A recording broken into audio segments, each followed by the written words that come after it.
दक्ष police news, पहिले खाकी मग बाकी। नाशिक जिल्हा दूध उत्पादक संघाचे माजी कर्मचारी गेल्या 5 वर्षांपासून संघाकडे हक्काचे पगार, भविष्य निर्वाह निधी, ग्रॅच्युइटी, रजेचा पगार मिळण्यासाठी वेळोवेळी विनंती अर्ज नाशिक जिल्हा दूध संघाचे अवसायक व शासकीय कार्यालयाकडे केली आहे, परंतु त्यांना कोणत्याही प्रकारचा न्याय मिळाला नाही। हक्काचे पगार तसेच इतर कायदेशीर येणे रकमा न मिळाल्यामुळे त्यांच्यावर तसेच त्यांच्या कुटुंबियांवर उपासमारीची वेळ आली।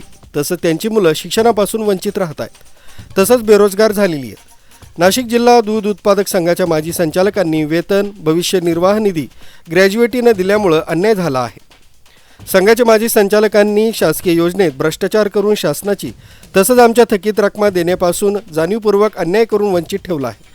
तसंच संघाच्या संस्था, दूध संस्था सभासदांचे दूध खरेदी करून ती रक्कम अदा न करता जाणीवपूर्वक थकीत केलेली आहे। तसंच संघाचं कामकाज बंद केल्यामुळे संघाच्या कायम सेवक हे बेरोजगार झालेले आहेत।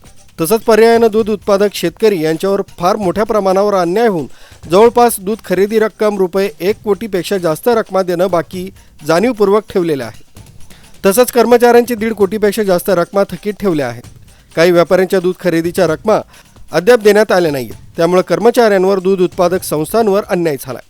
सक्षम यंत्रणेकडून तसंच संबंधित विभागाकडून आमच्या हक्काच्या रकमा देण्यासाठी त्वरित कारवाई करण्याचे निर्देश द्यावेत व संघात झालेल्या भ्रष्टाचाराची सखोल चौकशी करून कारवाई होण्यास विनंती आहे। आमच्या पगाराच्या थकीत रकमा, भविष्य निर्वाह निधी, ग्रॅच्युइटी, रजेचा पगार न मिळाल्यास आम्ही या निवेदनाद्वारे सक्षम कार्यालय, विभागीय निबंधक, सहकारी संस्था, नाशिक विभाग, नाशिक शासकीय दूध योजना, सातपूर रोड, नाशिक या कार्यालयासमोर दिनांक 16/8/2024 पासून आमरण उपोषण सुरू केलं आहे।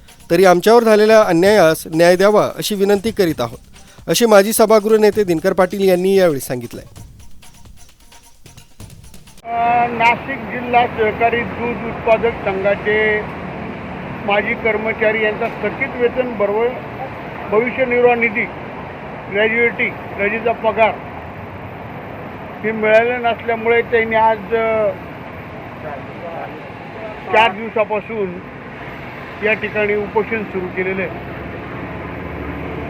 मी माननीय नामदार राधाकृष्ण विखे पाटील यांना विनंती करतो की हे सर्व आपले शेतकऱ्यांची मुलं आहे, त्यांना आपण न्याय द्यावा, कारण आपलं सरकार प्रत्येक नागरिकाला न्याय देण्याचं काम करतं आहे। एक भारतीय जनता पार्टीचा कार्यकर्ता म्हणून विनंती करीन की जी प्रशासन आहे त्यांनी राधाकृष्ण विखे पाटलांपर्यंत हा विषय नेला पाहिजे। पावसाळ्याचे दिवस आहेत आणि या ठिकाणी त्यांना गरीब दुबळ्या लोकांना या ठिकाणी बसावं लागतंय। विषय खूप रकमेचा नाही आहे। आपण आता लाडक्या बहिणींना 30-30 हजार कोटी रुपये देतो, यांचं 1 कोटी रुपये आपण देऊ शकत नाही, ही गोष्ट बरोबर नाही आहे। तर माझी विनंती आहे की आपण त्यांची जी अमाऊंट आहे ती देऊन टाकावी आणि या गरिबांना न्याय द्यावा अशी माझी विनंती आहे।